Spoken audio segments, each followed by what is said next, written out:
ធ្លាក់ពណ៌មាសលើទឹកទន្លេស្ងប់ខ្យល់បក់រំភើយបេះដូងឲ្យរំជួលខ្យល់បក់រំភើយបេះដូងឲ្យរំជួលនាវាមួយចាក់ចេញពីកំពង់ឆ្ងាយស្រួលទុកឲ្យខ្ញុំឈរយំកណ្ដាលច្រាំងទឹកហូរសំឡេងកនដឹងនាវាលឺសែនសោកាដូចស្នេហ៍យើងលាចាកគ្មានថ្ងៃវិលមកភ្នែកអូនស្រពេចស្រពិលពេលចុងក្រោយនោះបេះដូងបងស្ទើរបាំងពេលអូនលើកដៃលី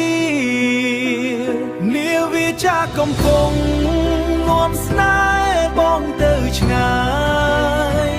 ទុកតែស្រមកចិត្តឲ្យបងយំរាល់ថ្ងៃរលោកទឹកបោកច្រាំងដូចភ្លេងទុកអាល័យចាំអូនមិនភ្លេចឡើយទោះពេលវេលាកន្លងបើថ្ងៃណានាវាវិលមកចន់កំពងសូមនាំស្នេហ៍យើងមកដូចដើមវិញផងកុំឲ្យចិត្តបងរស់ក្នុងភាពសោកសង្រេងព្រោះអូនជាពន្លឺតែមួយក្នុងបេះដូងរាត្រីស្ងប់ស្ងៀមមានតែផ្កាយជាគូបងឈរមើលទឹកហូរនឹកអានាមសាវរីបងឈរមើលទឹកហូ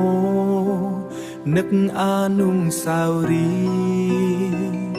ថ្ងៃអូននៅក្បែរធ្លាប់សើចក្រោមច័ន្ទថ្មីឥឡូវនៅសល់តែស្នាមយំលើដងចិត្តនាវាអើយបើលឺសំឡេងមនុស្សខូចចិត្ត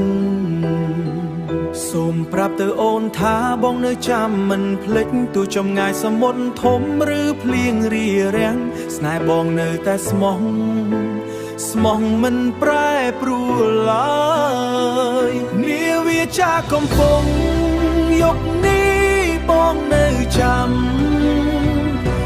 ស្នេហ៍ក្នុងអតីតតែផ្អែមដូចបទភ្លេង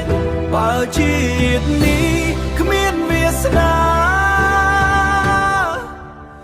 បានជាតិក្រោយ